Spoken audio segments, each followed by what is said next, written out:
The 2008 crash changed everything for Russ Morgan. He was a CFP who was completely bought into Wall Street until the people he trusted the most had no answers when the market tanked. That crisis led him to meeting Nelson Nash and learning about infinite banking. This led him down a further path to find wealth outside of Wall Street.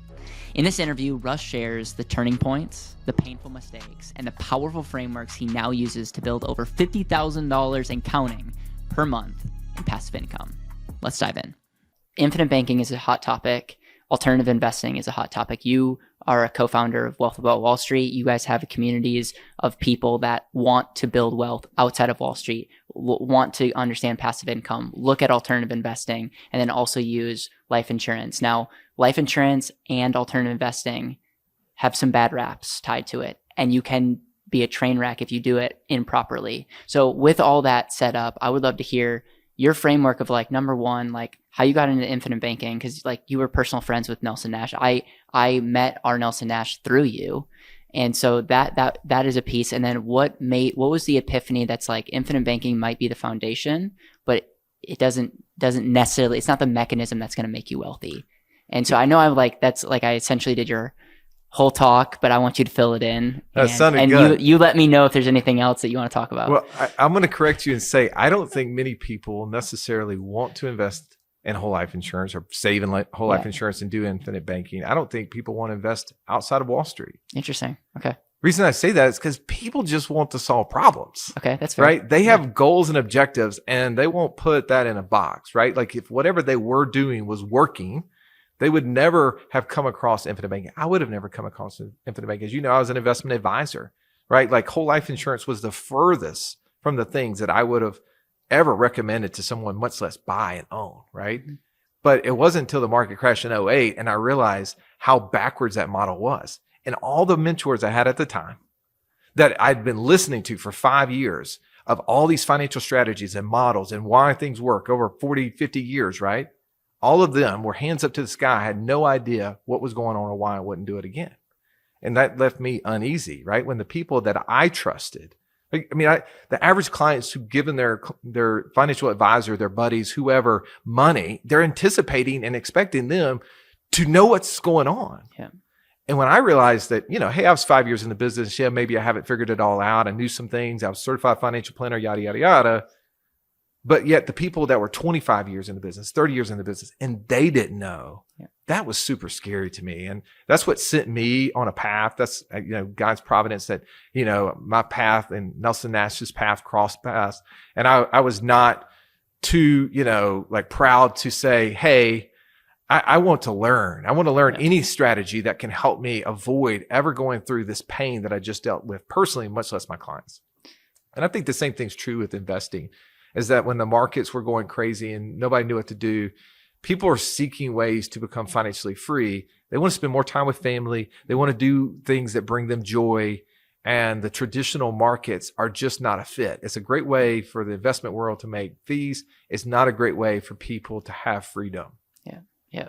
When you started off as a CFP, and you're doing the typical way of helping people, what was the epiphany that you had that you were like, there might be something better? And then what was the epiphany for life insurance? I'm assuming that they may have been two separate, or is it the same thing? Yeah. So January 2009, I'm at an event very similar to this, it's 400 or 500 CPAs, financial advisors, CFPs in the room.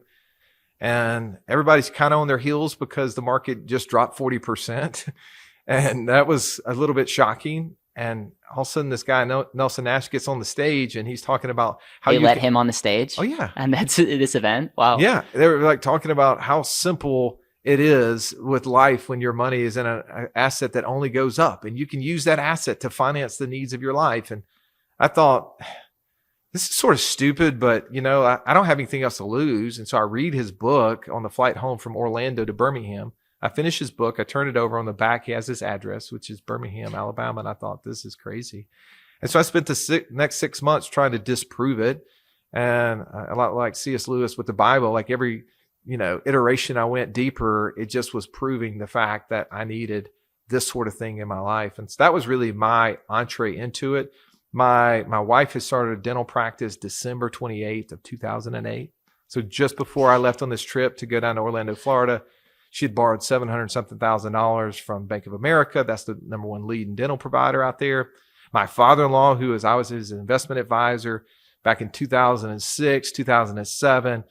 We had put in several $1 million in stocks that he had. His father had passed down to him when he passed, and we'd set some stop losses on those. And obviously, those all triggered in 2007, early 2008. He's sitting on 7 figures of cash. We're both scared to death. And I read this book called Becoming Your Banker: How Banks Lend Your Money to Other People and They Live Off the Gap. And I thought, we should apply this immediately. So the first thing we did is my father-in-law took the money from cash, paid off my wife's $700 something thousand dental loan, and she started paying him back 8.95% that she was paying Bank of America. And that was, the launch of what we were doing.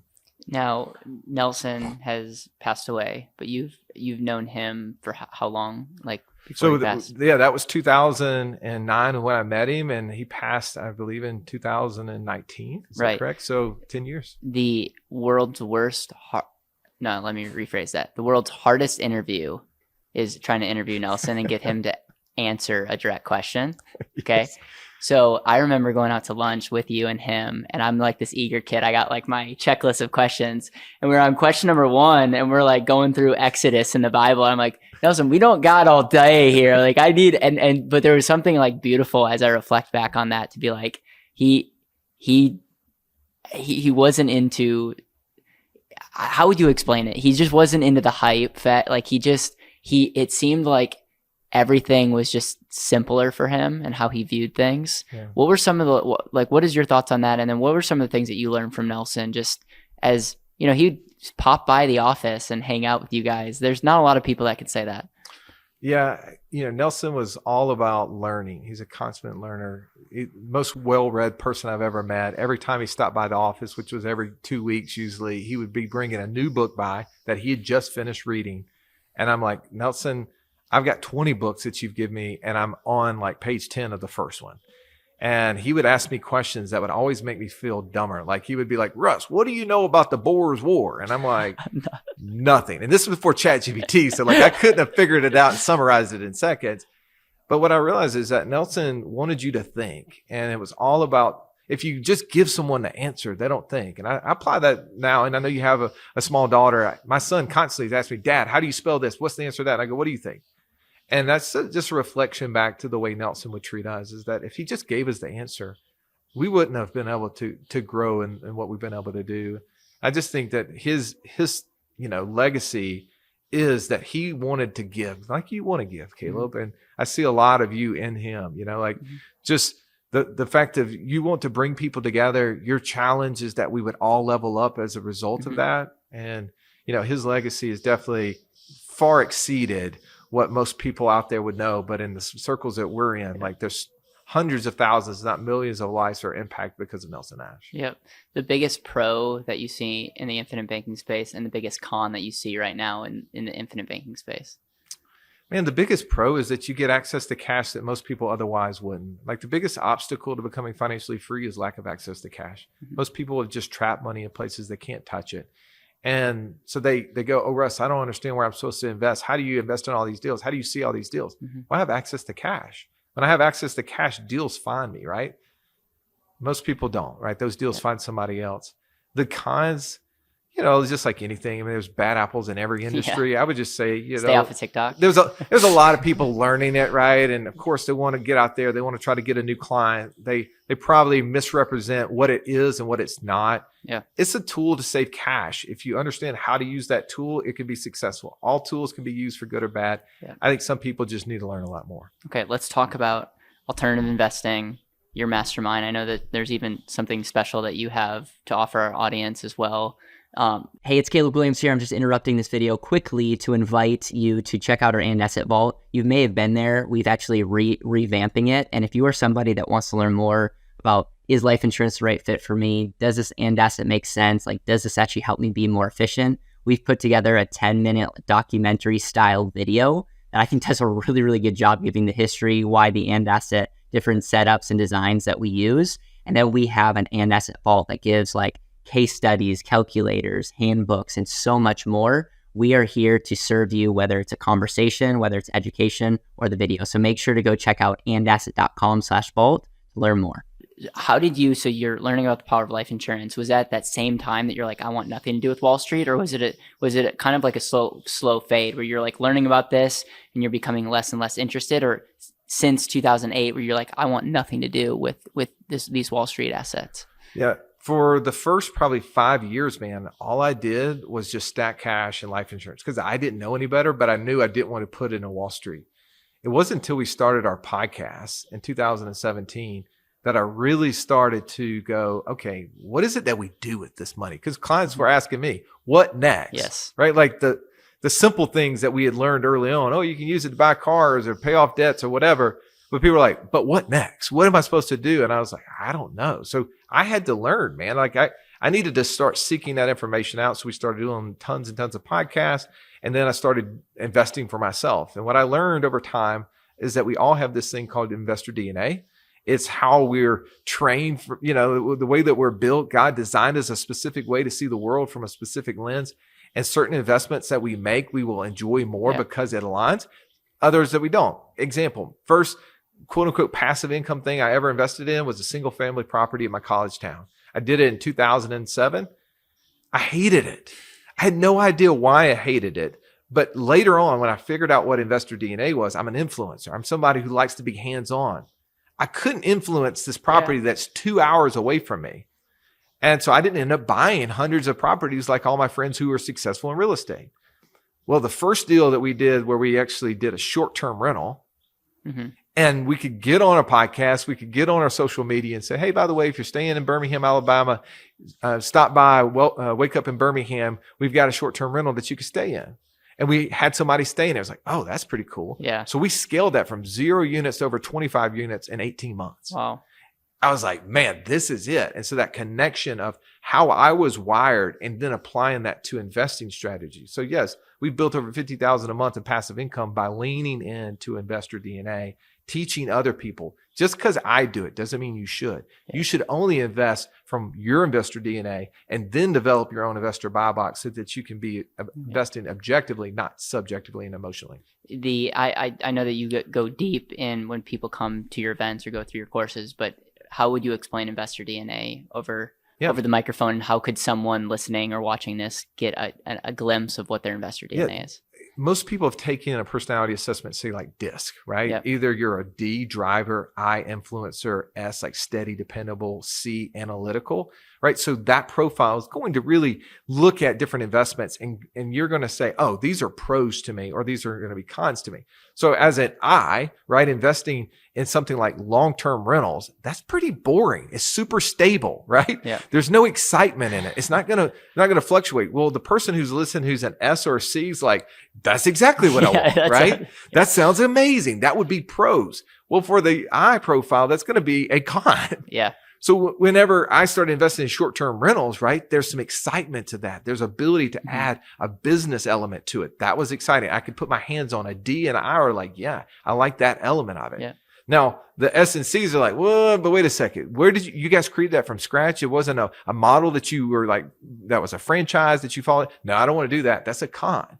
So the investor DNA is just taking our personality assessments, looking at investments and knowing the pros, the cons, and the key factors. So what we did is took all of these different investments that we were making and interviewing people from, and then we took all the assessment and started layering them over top of it. So then we could help people in our community say, oh, if I'm a influencer, if I'm a driver, if I'm an analytical, how would I look at these 15 or 20 different elements on the passive income matrix? What would you say to the person that is an entrepreneur? And a lot of times entrepreneurs are terrible investors because they want to they look through the lens of wanting to optimize everything, like what they did in their business. And so they end up investing in alternative assets that are not great. Yeah. And so they're taking their strength over here and trying to put it over here. Is there a counter argument to be made that diversification means like if you're an I over here in your business, you should invest in S and C's? I'm just trying to play devil's advocate with you around that. I think there's, you're making a point of if I am a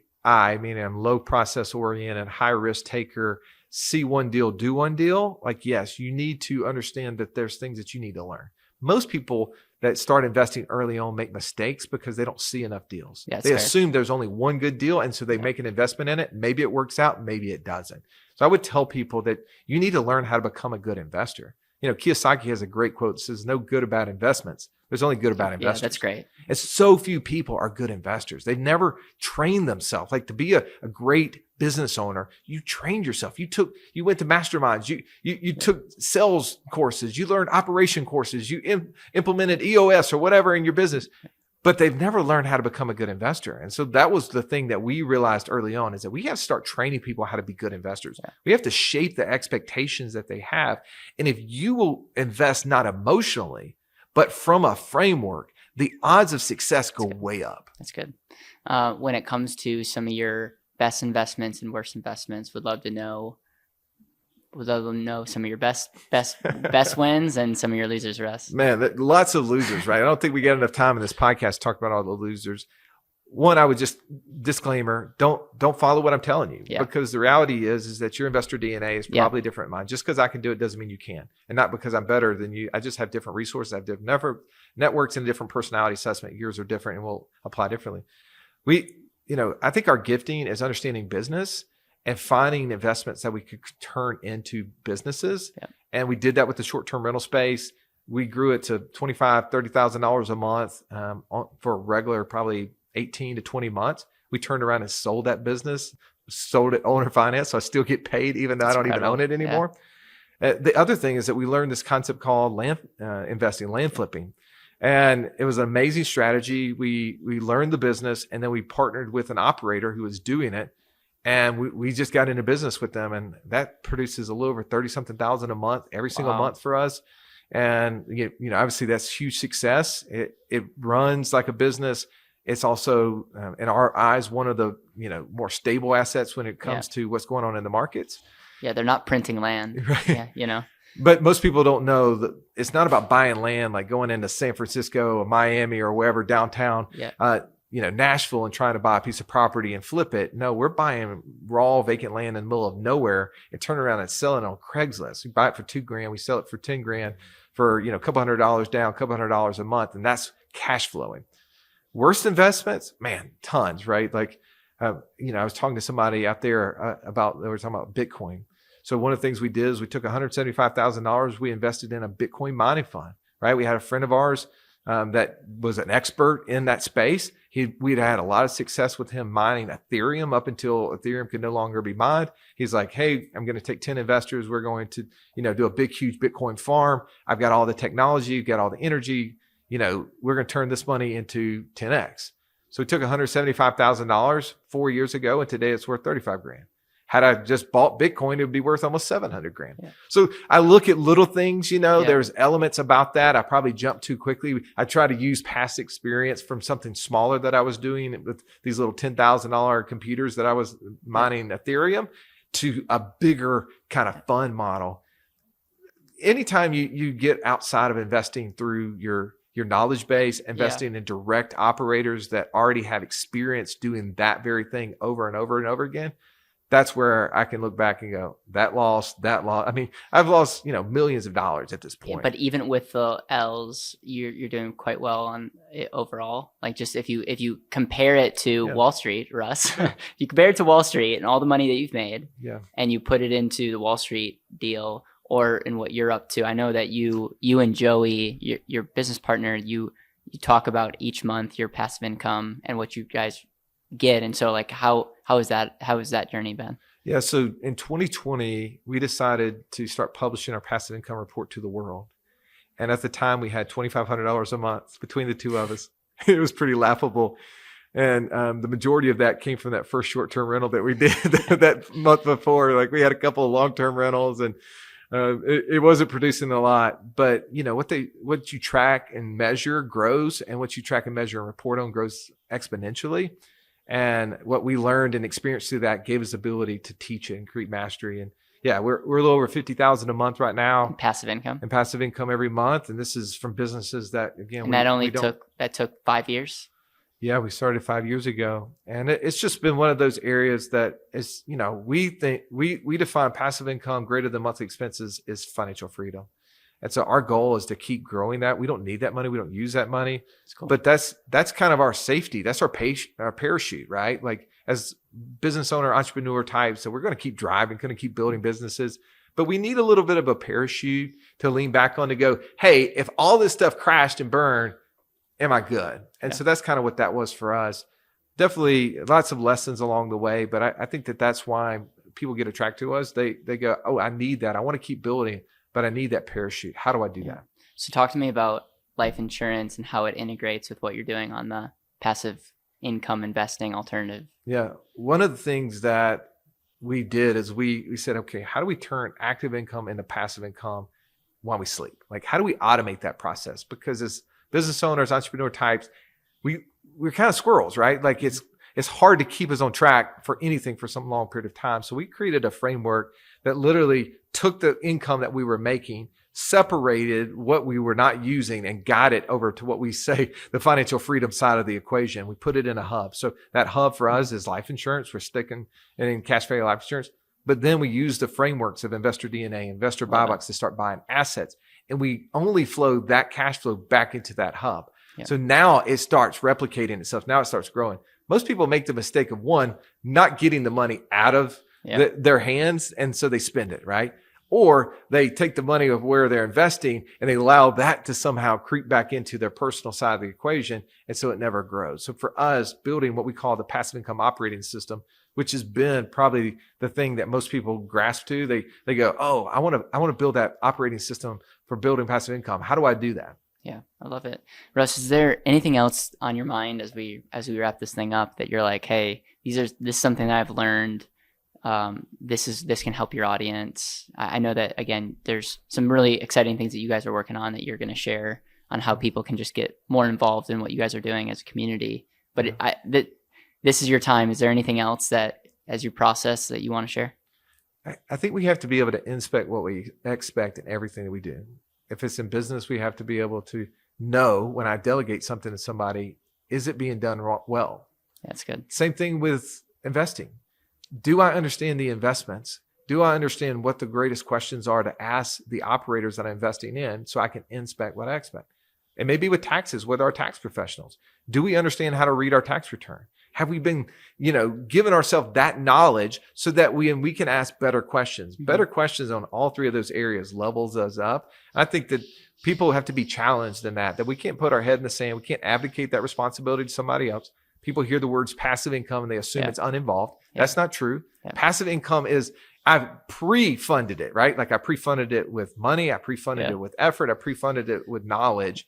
Then it creates some passivity in the future, but doesn't mean that you won't be involved. Leverage has a dirty term to it, but isn't it more like leverage income? Like you're leveraging your dollars, your input, and you're creating income streams not based on your time or your direct input. But what is your thoughts on calling it leverage income? I like leverage, and I'm not afraid of leverage, right? I think a leverage is just a tool, and the people who get in trouble with leverage is the ones who never learned how to use the tool. But leverage is not just financial leverage, just one piece. But leverage could be people leverage, right? We're having a conversation that more than one person's going to see. Right. Like hundreds of people, if not thousands of people, are going to watch this. That's a form of us having one conversation.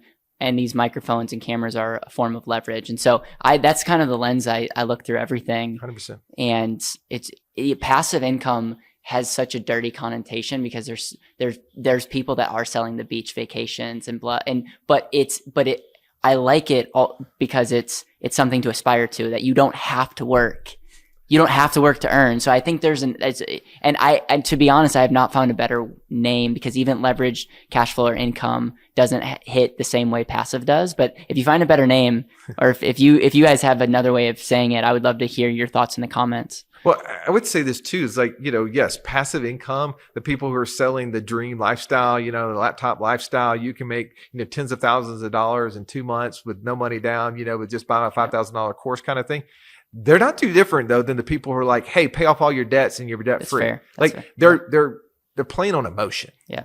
And financial decisions made emotionally are never well, right? Like you have to have education. You need to learn things, but then you need to start experiencing them slowly so that you can start teaching your friends around you. And a lot of times people just need to level up. Most people are surrounded around people who are no further along than they are. And so then they bring their ideas to their friend group. I always say, you're in the right room, right? When your aspirations are the daily accomplishments of the people around. That's good. That's really good. That's good. Russ, how do you want to land the plane? Man, this is great. Thank you for the platform, the opportunity. And if people are interested in this, like I would say, go to whatwhatwallstreet.com/PIOS. There's an ebook on how to get that passive income operating system installed.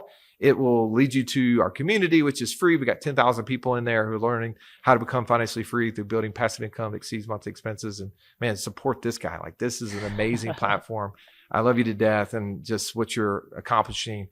I just wish I was half as smart as you and could have done it half as early as you are. Well, I'm grateful, and I'm doing what I'm doing because of people like you. So thank you for opening up your home, shadowing me, or letting me shadow you early on. And it's been fun to follow you. And it's also been fun to, like, as I have questions, I know I can always go to you, and it's been fun vice versa, where we're able to collaborate on things and talk through ideas. And you even shared with me an idea today that I'm going to think a lot about, and I think could very much be a game changer for me in even taking this event to the next level. So thank you for that. Totally. And appreciate you making it.